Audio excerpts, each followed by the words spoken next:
नमस्कार दोस्तों, जीएस वाणी में आप सभी का स्वागत है। जैसा कि मैं बहुत पहले से कहता आ रहा था कि साइंस एंड टेक की वीडियो विज्ञान और प्रौद्योगिकी लाऊंगा जल्दी ही।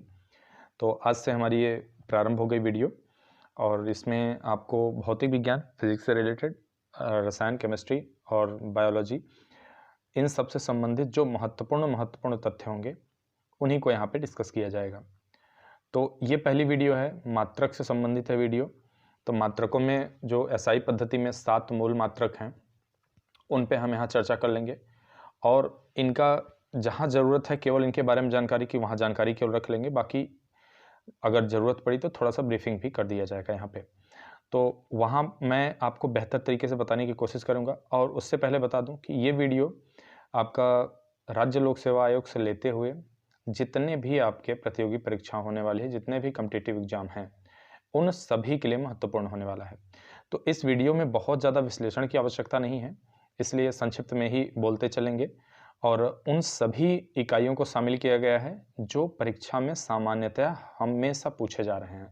ठीक है, देखिए अपवाद स्वरूप कभी कभार कुछ ऐसे एकाक प्रश्न आते हैं जो करने के लिए नहीं होते सामान्यतः, क्योंकि आप इस तरह नहीं कर सकते कि अगर 150 प्रश्न आ रहे हैं तो हम 150 के पूरे करेंगे, या 100 आ रहे हैं 100 पूरे करेंगे। सामान्य करना होता है और वही सामान्य जानकारी हम यहाँ आपको देने वाले हैं। बाकी यदि आपका बैकग्राउंड साइंस है तो आप बेहतर समझते हैं चीज़ों को और इससे आपको मदद ही मिलेगी थोड़ी बहुत। तो चलिए प्रारंभ करते हैं हम अपनी वीडियो। यहाँ पहला आ रहा है फिजिक्स शब्द। तो देखिए कभी कभी किसी परीक्षा में केवल यह पूछ लिया जाता है फिजिक्स शब्द की उत्पत्ति कहाँ से हुई है। तो एक ग्रीक भाषी शब्द है। ठीक है, फिजिक्स से उत्पत्ति इसकी ग्रीक भाषी शब्द है जिसका अर्थ है प्रकृति या प्रकृति का ज्ञान। तो हमारे आसपास जितने भी पदार्थ मौजूद हैं, दिखाई दे रहे हैं, जिनको हम छू सकते हैं, स्पर्श कर सकते हैं, ये भौतिक पदार्थ कहे जाते हैं। इसीलिए इसका अनुवाद हिंदी में किया गया भौतिक विज्ञान। ठीक है, किसी भी भौतिक राशि को मापने के लिए मापने की आवश्यकता होती है। ठीक है, तो इसको एक पैमाने की जरूरत पड़ती है कि इस इकाई में हम इसको मापना चाहते हैं। तो उस इकाई को जो भौतिक राशि होती है उसको मापने के लिए मात्रक कहा जाता है। ठीक है, तो हम यहाँ पे उनको देखेंगे जो मात्रक होंगे जिसमें हम किसी भौतिक पदार्थ का मापन करते हैं, उनको यहाँ हम देखने वाले हैं। सामान्यतः क्या है कि 3 प्रकार की पद्धति मौजूद थी। जैसे पहले क्या था, ऐसा तो नहीं था कि अचानक से कोई चीज़ आ गई, तो पहले से पद्धतियाँ मौजूद थी। तो पहले जो पद्धतियाँ थी सामान्यतः उसमें क्या था, जैसे सीजीएस पद्धति थी, एमकेएस पद्धति थी, एफपीएस पद्धति थी। तो सीजीएस पद्धति में क्या होता था, सेंटीमीटर में लंबाई की मात्रक होता था, द्रव्यमान को ग्राम में मापते थे, समय को सेकंड में मापते थे। एमकेएस पद्धति में क्या होता था, एमकेएस में दूरी को, लंबाई को मीटर में मापते थे, द्रव्यमान को किलोग्राम में और समय को सेकंड में मापते हैं। एफपीएस पद्धति, जो कि ब्रिटिश पद्धति भी कहा जाता है सामान्यतः, उसमें लंबाई को फुट में मापते हैं, द्रव्यमान को पाउंड में मापते हैं तथा समय को सेकंड में मापते हैं। अभी वर्तमान समय में अंतरराष्ट्रीय पद्धति का प्रयोग किया जा रहा है। तो यहाँ पर हम उस अंतरराष्ट्रीय पद्धति को, जो the international system of unit है, एसआई पद्धति, उसको यहाँ पे देखेंगे। लेकिन उससे पहले थोड़ा सा और समझ लें, ये 2 प्रकार के होते हैं मुख्यतः। ठीक है, एक होता है मूल मात्रक और एक होता है व्युत्पन्न मात्रक। ठीक है, तो मूल मात्रक क्या होते हैं, जैसे मूल राशियों को व्यक्त करने के लिए प्रयुक्त मात्रकों को मूल मात्रक कहा जाता है। ठीक है, ये अन्य मात्रकों से स्वतंत्र होते हैं। अब आप कहेंगे कि मूल मात्रक क्या होते हैं, तो जैसे लंबाई का मूल मात्रक मीटर है, समय का मूल मात्रक सेकंड है। ठीक है, अब जब बात करते हैं व्युत्पन्न मात्रक का, वे मात्रक जो 2 या 2 से अधिक मात्रक मूल मात्रकों से मिलकर बने होते हैं तो उन्हें व्युत्पन्न मात्रक कह दिया जाता है। जैसे बल का मात्रक न्यूटन, कार्य का मात्रक जूल, ये व्युत्पन्न मात्रक में आएंगे। तो हम ज़्यादा डेप्थ में नहीं जाने वाले हैं, क्योंकि देखिए हमें यहाँ पर केवल सामान्य जानकारी लेना है, विद्वान नहीं बनना है फिजिक्स का। तो सामान्य जानकारी रखनी है जो कि केवल परीक्षा के दृष्टिकोण से महत्वपूर्ण हो, और संक्षेप में रहेंगे, ज़्यादा विस्तृत हो जाएंगे तो वीडियो बड़ी हो जाएगी और बोरिंग भी शायद हो जाए। तो चलिए आगे बढ़ते हैं। अब एसआई पद्धति जो है, जो मान्य है, जो इस समय चल रही है, ठीक है, तो इसका मूल राशियां दी हुई हैं जो 7 हैं मुख्य रूप से।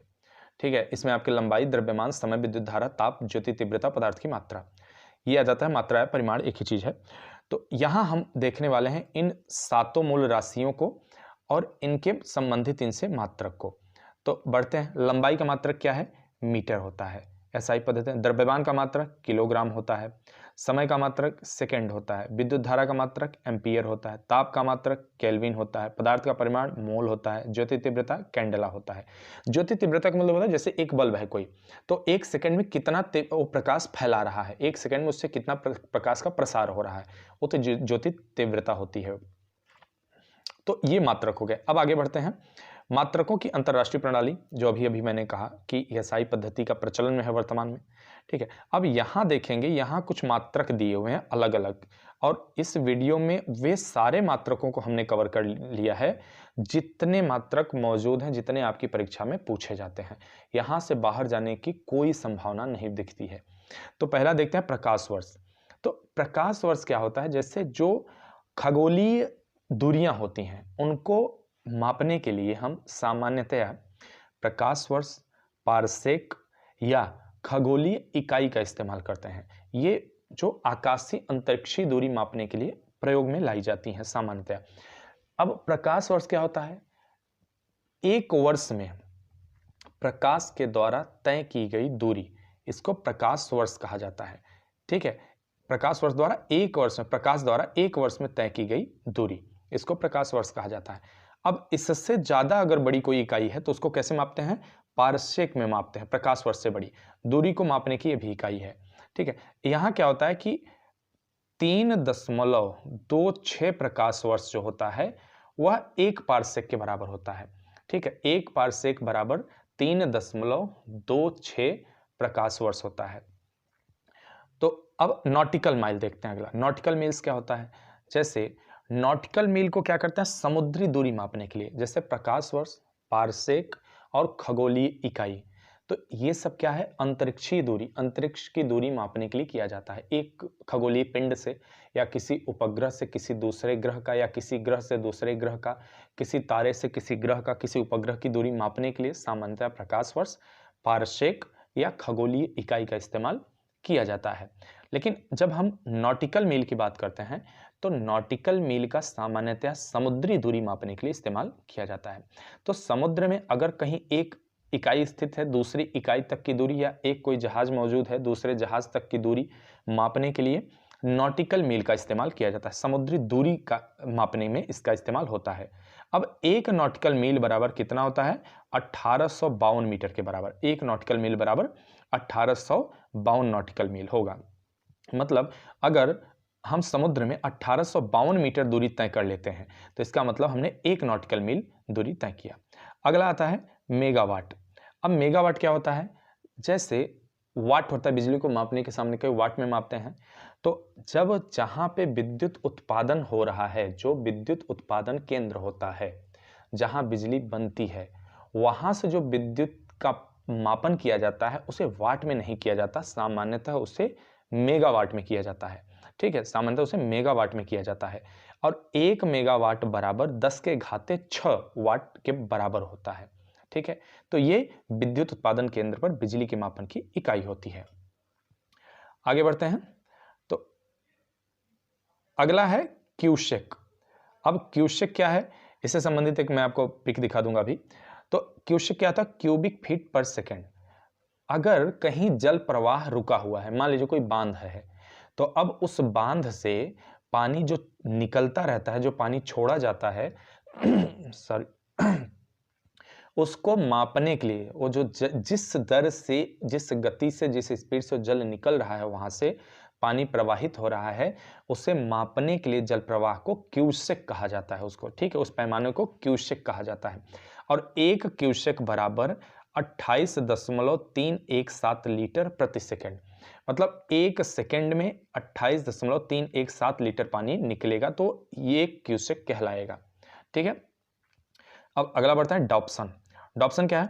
वायुमंडल में ओजोन परत की मोटाई मापने के लिए, ठीक है। वायुमंडल में ओजोन परत की मोटाई। अब ओजोन परत क्या है ये अलग विषय है, लेकिन थोड़ा सा हम यहाँ परिचय दे दें। जैसे पृथ्वी को सूर्य से आने वाली परावैंगनी किरणों से बचाने के लिए, पृथ्वी पर जो जीवन है यदि सूर्य की परावैंगनी किरणें यानी कि सूर्य से जो आने वाला प्रकाश है जो हम आप तक पहुंचता है वो छननीकरण की प्रक्रिया से छन के आता है।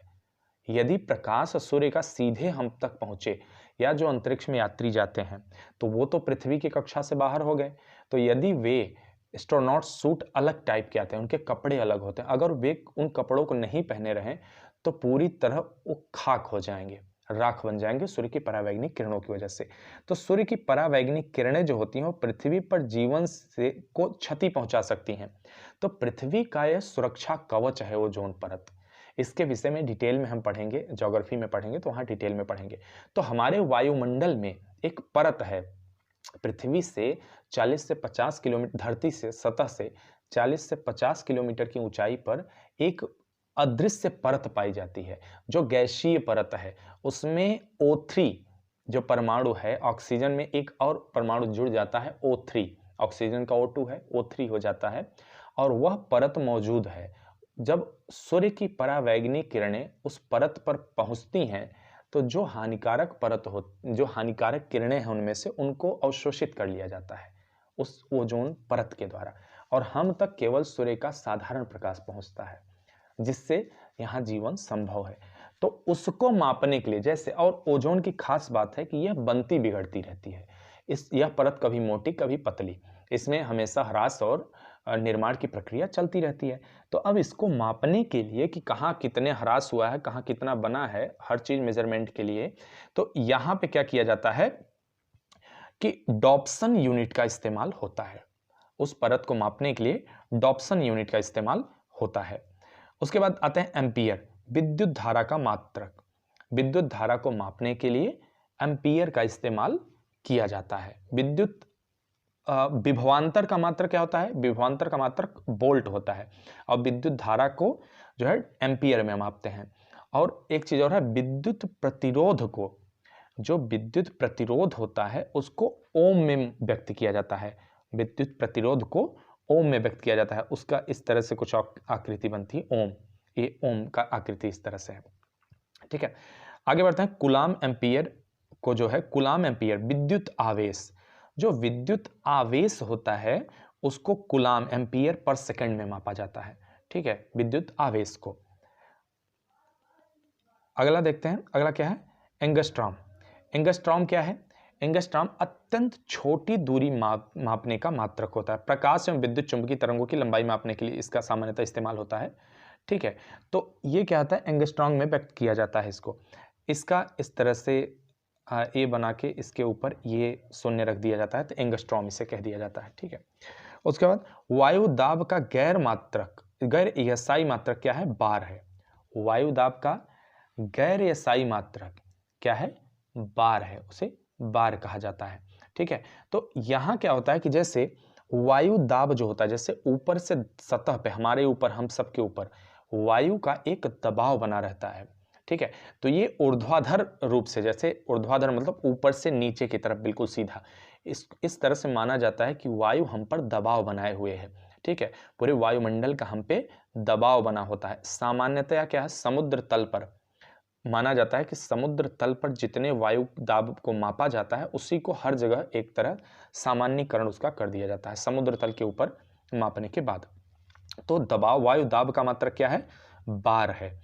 ठीक है, हो सकता है इसमें एक देखिए कुछ ऐसे फैक्ट्स हो सकते हैं कि वो आपकी समझ में ना आ रहे हों, लेकिन उनको हुबहू रट्टा मार जाइए। कई बार वीडियो सुनेंगे आप तो रट्टा मार जाइए, क्योंकि देखिए मैंने पहले भी बता दिया कि आपको इसका केवल सामान्य जानकारी रखनी है। आपके परीक्षा में आएगा बस केवल इसलिए आप पढ़ रहे हैं और वहां आपको बस केवल फैक्ट्स से ही पूछना है, इससे ज़्यादा वहां आपसे विश्लेषण नहीं करवाएंगे वो लोग।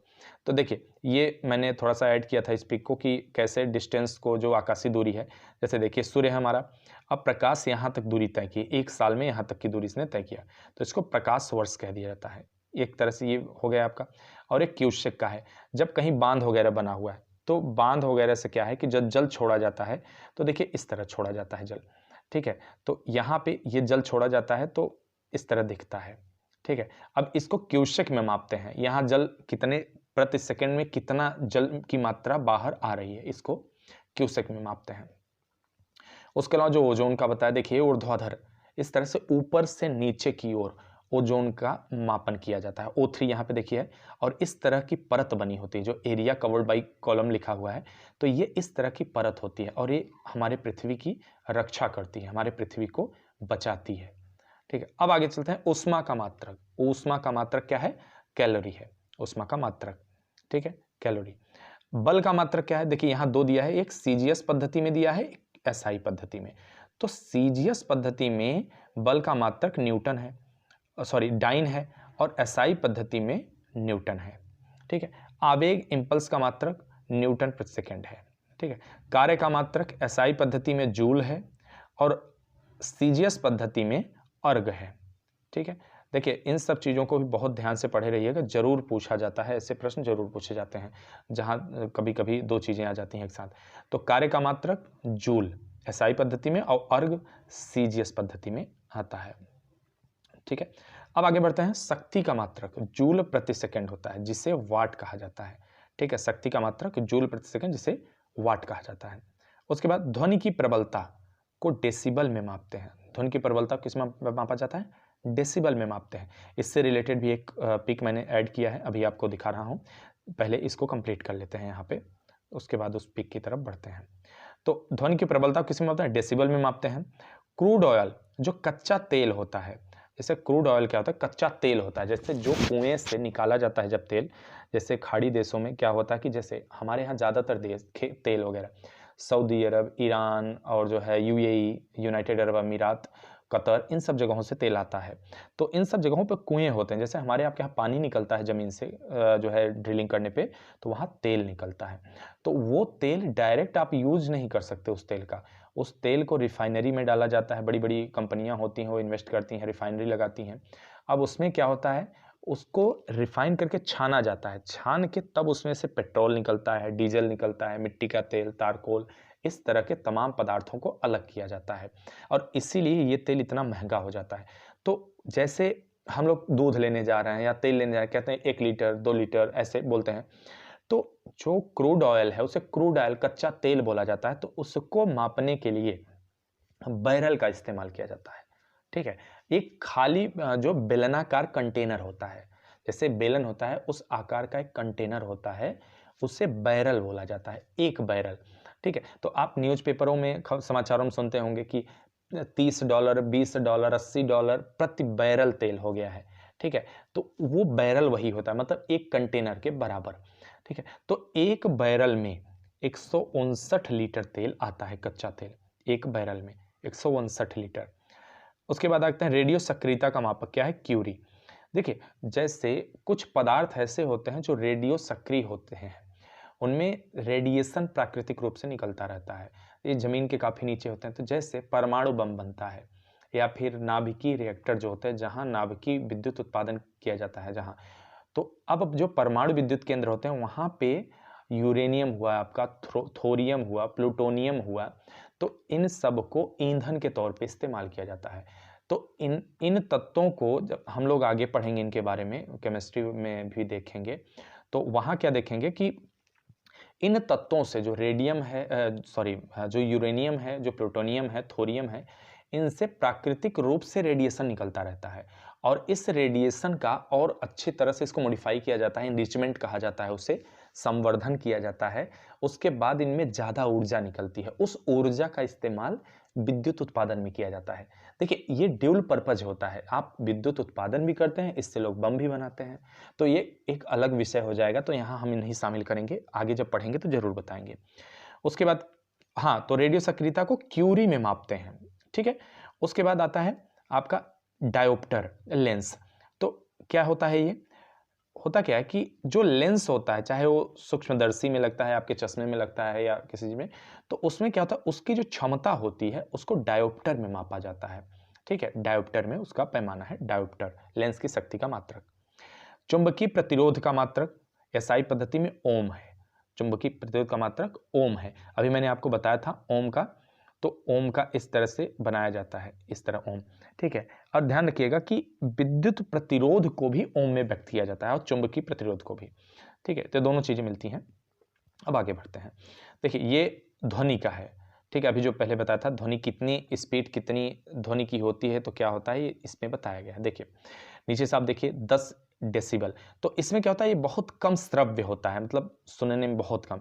रिकॉर्डिंग स्टूडियो वहाँ 20 डेसिबल, वेरी क्वाइट तो वहाँ जब बहुत जहाँ शांत है 30 है, लाइब्रेरी में 40 है डेसिबल, और एवरेज होम वॉल्यूम जो घर में सामान्यतः हमारे होता है 50 डेसिबल, नॉर्मल कन्वर्सेशन ये सामान्य बातचीत 60 डेसिबल। और यहाँ क्या है देखिए, जब बातचीत कर रहे हैं स्पीच वगैरह के दौरान तो 60-70 ही वही होता है, और टेलीविज़न पे 70, और जो है जो मालवाहक होते हैं 80 डेसिबल।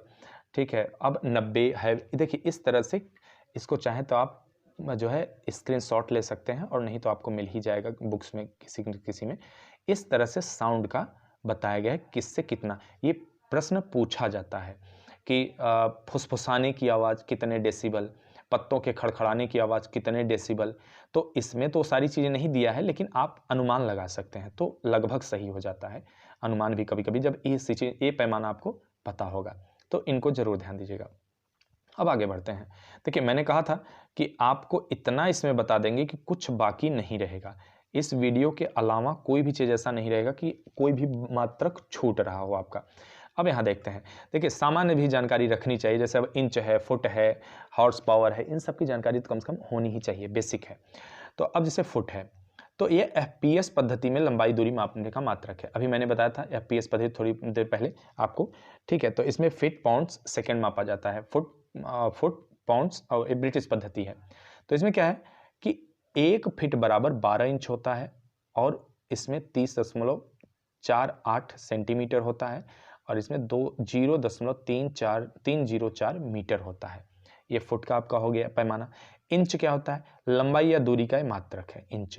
ठीक है, 1 इंच बराबर 2.54 सेंटीमीटर होता है, और 1 मीटर में 39.37 इंच होता है। ठीक है, हॉर्स पावर क्या होता है, बड़े यंत्रों और मोटरों की शक्ति व्यक्त करने के लिए हॉर्स पावर शब्द का इस्तेमाल किया जाता है। उनकी क्षमता बताने के लिए हॉर्स पावर का इस्तेमाल किया जाता है। जैसे देखिए आपने कभी सुना होगा कि ट्रैक्टर कितने हॉर्स पावर का है, ये इंजन पंपिंग सेट वगैरह हॉर्स पावर का होता है, या आजकल जैसे स्कूटी वगैरह आते हैं तो उनमें भी हॉर्स पावर होता है। ठीक है, तो वो हॉर्स पावर जो होता है वो यही होता है, हॉर्स पावर। ठीक है, तो ये आप लोग जरूर ध्यान रखिएगा। उसके बाद कहते हैं ध्वनि की चाल। अब यहाँ मैक आ रहा है, तो मैक क्या होता है, किसी माध्यम में ध्वनि की चाल को एक मैक कहा जाता है। मतलब एक सामान्य जो ध्वनि की चाल होती है वो एक मैक है। अब एक मैक से अधिक कोई चाल अगर है तो उसको सुपरसोनिक बोला जाएगा, और अगर 5 मैक से अधिक है तो उसको हाइपरसोनिक बोला जाएगा। सामान्यतः जो होता है, जो लड़ाकू विमान वगैरह होते हैं, लड़ाकू विमानों की जो गति होती है वो मैक में मापी जाती है। देखिए, और जो मिसाइल वगैरह होती हैं, जो लड़ाकू विमान होते हैं, इन दोनों की गति को मैक में मापा जाता है। ठीक है, जैसे देखिए कहा जाता है कि 3rd जनरेशन का जो है लड़ाकू विमान है, 4th जनरेशन का है, 4.5 जनरेशन का है, तो ये 5 मैक की गति से उड़ता है, 6 मैक की गति से उड़ता है। तो इसमें ये मतलब क्या होता है कि ध्वनि की चाल से इतना ज़्यादा उड़ता है। ठीक है, तो अगर हवा में उड़ेगा तो इसकी गति देखिए, जो आधुनिक पद्धति दिन प्रतिदिन जो बदलाव आ रहा है, जब इनकी गति जितनी ज़्यादा होगी, यह क्या करते हैं, ये युद्ध क्षेत्र में या दुश्मनों पे भारी पड़ते हैं, उतना राडार की पकड़ में जल्दी नहीं आएंगे, इन्हें और कोई विमान शूट डाउन नहीं कर सकता। ये सारी चीज़ें आती हैं। उसके बाद आगे बढ़ते हैं, सोनार देख लेते हैं, सोनार क्या है। ठीक है, इससे रिलेटेड भी मैंने पिक डाल रखा है, अभी दिखा दूंगा, आप पहले इसको समझ लीजिए। सोनार क्या है, पराश्रव्य तरंगों के उपयोग से समुद्र के भीतर किसी वस्तु की उपस्थिति ज्ञात करने के लिए सहायक उपकरण है। ठीक है, देखिए पराश्रव्य का क्या मतलब हुआ कि जो सुनने से ऊपर की गति होती है, मतलब सामान्य रूप से सुनने के ऊपर इसकी स्थिति होती है, जो डेसिबल में भी मापे तो उसमें क्या होता है कि वो सुनने से ऊपर होता है। सामान्यतः क्या होता है कि 20 से 20,000 हर्ट्ज तक की जो ध्वनि होती है वो सुनने के लायक होती है, उससे ऊपर आप सुन नहीं सकते, और 20 से नीचे भी आप सुन नहीं सकते। तो ये क्या होता है, पराश्रव्य तरंगों के उपयोग से समुद्र के भीतर किसी वस्तु की उपस्थिति ज्ञात करने के लिए सहायक उपकरण होता है। अब ये कैसा उपकरण होता है, आप थोड़ा सा देख लीजिए तो ज़्यादा बेहतर होगा। देखिए यहाँ मटेरियल स्पीड ऑफ साउंड भी बताया गया है। आप इसको देख सकते हैं कि जैसे स्पीड ऑफ साउंड क्या होता है, कहाँ कहाँ किस मेटल में भी प्रश्न पूछा जाता है कि किसमें ध्वनि की गति सर्वाधिक होगी। तो एल्यूमिनियम में ध्वनि की गति सर्वाधिक होती है। आप देख रहे हैं 6320 मीटर प्रति सेकंड होती है। उसके बाद कॉपर में होती है 4600 मीटर प्रति सेकंड होती है, और उसके बाद ग्लास में होती है, शीशे में होती है, उसके बाद सोना में होता है, उसके बाद शीशा में होता है, उसके बाद 20 डिग्री सेल्सियस जो वायु होगी उसका टेम्परेचर उसमें होगा, फिर रबर में ये बताया गया है इसमें। उसके बाद ये देखिए, ये आपका सोनार है। अब इसमें होता क्या है कि जैसे अगर आपको दिख रहा है क्लियर तो देखिए इसमें होता क्या है, जैसे ऊपर कोई जहाज जा रही है सतह पे समुद्र में। अब अगर आप लोग जानते हो टाइटैनिक एक फिल्म बनी थी, उसमें क्या था कि बहुत बड़ा जहाज बनाया गया था ब्रिटिश गवर्नमेंट के द्वारा, और उसमें बहुत सारे यात्री थे, बहुत सारा पूरा शहर बसा था। तो वो कहीं जा रहा था अटलांटिक ओशन वगैरह में, कहीं जो है आइस माउंटेन जैसे होता है कि समुद्र में भी पहाड़ होते हैं। ठीक है, आप लोग ज्योग्राफी अगर पढ़े होंगे या जान रहे होंगे, नहीं तो फिर हम आगे बताएंगे कभी। तो समुद्र में भी पहाड़ होते हैं। तो अगर कोई ऐसा, तो उसमें क्या होता है, ज़्यादातर हिस्सा डूबा हुआ रहता है, वो बहुत थोड़ा सा ऊपर निकला हुआ था या बिल्कुल नहीं निकला होता। तो जहाज से वो टकरा गया था उस टाइटैनिक जहाज से, और टाइटैनिक जहाज पूरी तरह से दुर्घटनाग्रस्त हो गई, काफ़ी लोग उसमें मरे थे, बहुत क्षति हुई थी। तो उसके बाद क्या हुआ कि इसका विकास किया गया इस तरह के। तो इसमें क्या होता है कि एक तरह से ध्वनि छोड़ी जाती है, और ये क्या करती है, किसी भी ऑब्जेक्ट से, किसी भी वस्तु से टकरा के वापस आती है। तो जब वो टकरा के वापस आती है तो उससे अनुमान लगाया जाता है कि सामने कोई ऑब्स्टिकल्स है, कोई बाधा है, कोई रुकावट है, कोई वस्तु है। तो उससे क्या होता है कि किसी भी दुर्घटना से बचा जा सकता है। और देखिए इसी तरह के तरंगों का इस्तेमाल चमगादड़ करते हैं रात में चलने के लिए। ठीक है, और उनके कान क्या होते हैं, रिसीवर का काम करते हैं। ठीक है, तो ये इसी तरह का सोनार उसी के टेक्नोलॉजी पे बनाया गया है, चमगादड़ के ही। और एक बात कह दूं, अतिशयोक्ति नहीं होगी कि देखिए प्रकृति में हर चीज मौजूद है। आज जो मानव ने बनाया है, आज मानव जितना भी चीजें निर्मित किया है, कहीं न कहीं प्रकृति को ही उसने कॉपी किया है। तो ये सोनार हो गया फिलहाल। अब ऊपर आते हैं यहाँ। अब क्या करते हैं, देखते हैं नॉट। ठीक है, तो नॉट क्या है, समुद्री जहाज की गति मापने की इकाई नॉट है। देखिए जैसे हम सड़क पर चलते हैं, तो अब गाड़ी चला रहे हैं, बाइक चला रहे हैं, या ट्रेन है या जहाज है, तो सबकी गति मापने की अलग अलग इकाई होती है। उसी तरह समुद्री जहाज की गति मापने की इकाई अलग है। वहाँ ये नहीं कहते कि इतने किलोमीटर प्रति घंटा की गति से चलेगी। ठीक है, वहाँ क्या कहता है, नॉट कहा जाता है। ठीक है, वहाँ नॉट शब्द का इस्तेमाल होता है उस गति को मापने के लिए। तो जो समुद्री जहाज के एक समुद्री मील प्रति घंटा चाल को, एक समुद्री मील प्रति घंटा चाल को नॉट कहा जाता है। ठीक है, अब आगे बढ़ते हैं। आगे क्या है, राडार। अब राडार क्या है, ठीक है, तो सूक्ष्म तरंगों के उपयोग से किसी वस्तु की स्थिति का पता लगाने के लिए राडार का इस्तेमाल किया जाता है। इसमें क्या होता है, इसमें रेडियो डिटेक्शन एंड रेंजिंग होता है। तो इसमें क्या होता है कि जैसे इसका भी मैंने पिक सेट कर रखा है, आप उसको देखिए, थोड़ा सा मदद मिलेगी समझने में। ये देखिए इस तरह से होता है। हालांकि बहुत प्रकार के राडार होते हैं, ये मैंने केवल एक बेसिक वो बना रखा है, और बाकी तो इसके नए नए वर्जन आते रहते हैं, अपडेट होता रहता है। अब देखिए जैसे ये जहाज है, ठीक है, अब ये आपका जो रेड कलर का ये दिख रहा है, यहाँ पे ये आपका ये राडार हो गया। ठीक है, इसे राडार कहते हैं। एंटेना लगा होता है इस तरह से, और इसका पूरा सिस्टम होता है। यहाँ से देखिए ये नीचे एक कोई बैठा है, ये इसे ऑपरेट कर रहा है कंप्यूटर स्क्रीन पे। यहाँ अगर आप देख सकते हैं, देखिए ये यहाँ पे इसको ऑपरेट करने के लिए बैठी है कोई महिला है, कोई है। अब इसका यहाँ कंप्यूटर से जुड़ा हुआ है, राडार डिस्प्ले है। अब इस पर क्या होगा, दिखेगा।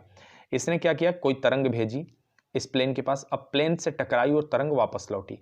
तो देखिए यहाँ क्या आउट गोइंग सिग्नल लिखा हुआ है, उसके बाद ऊपर इनकमिंग सिग्नल है। एंटीना ने रिसीव किया, दोनों रिसीव करके राडार स्क्रीन पे इस पे दिखा दिया कि कोई ऑब्जेक्ट है जो इस रेंज में उड़ रहा है, कोई ऑब्जेक्ट है जो यहाँ है। तो यदि वो अपना है तो उससे इंफॉर्मेशन ली जाती है, और अगर किसी दूसरे देश का है तो भी इंफॉर्मेशन ली जाती है। मान लीजिए कोई दुश्मन देश का है तो उसे शूट डाउन कर दिया जाता है। तो इसके पीछे अलग अलग चीज़ें हैं। इस टेक्नोलॉजी का इस्तेमाल बहुत तरीके से होता है, उसको हम बताएंगे, बस आपकी एक समझ के लिए राडार ऐसा होता है, इसलिए मैंने इसको ऐड कर दिया था। चलिए आगे बढ़ते हैं। राडार हो गया, उसके बाद रेक्टर स्केल। रेक्टर स्केल क्या होता है, जैसे भूकंपीय तरंगों का पता लगाने के लिए रेक्टर स्केल का इस्तेमाल होता है। दो तरह का होता है, जैसे उसमें रेक्टर स्केल का भी प्रयोग होता है, और एक और पैमाने का प्रयोग होता है, वो आपको होमवर्क है। आप कमेंट बॉक्स में ज़रूर बताइए कि भूकंप मापन के लिए एक और किसका इस्तेमाल होता है मात्रक का। यहाँ रेक्टर स्केल दिया हुआ है। तो ये हमारी वीडियो यहाँ पे समाप्त हो रही है और उम्मीद करता हूँ कि वीडियो आपको पसंद आई होगी। और देखते हैं आगे जो है, जो अब अलग अलग लाऊंगा वीडियो, जैसे गति का अलग से आएगा, ध्वनि का अलग से आएगा, प्रकाश का अलग से आएगा। जो भी महत्वपूर्ण है परीक्षा के दृष्टिकोण से, उन पे आपको विश्लेषण के साथ वीडियो लाई जाएगी और क्लियरिटी के साथ, जिससे कि ये हो कि आपको जब आप एग्जाम में बैठें तो केवल ये नहीं रहे कि आपके फैक्ट्स हैं स्लिप कर गए, बल्कि उसके साथ साथ छोटी छोटी बातें भी रहेंगी जो ऐड रहेंगी, तो आपको याद रहेगा। धन्यवाद।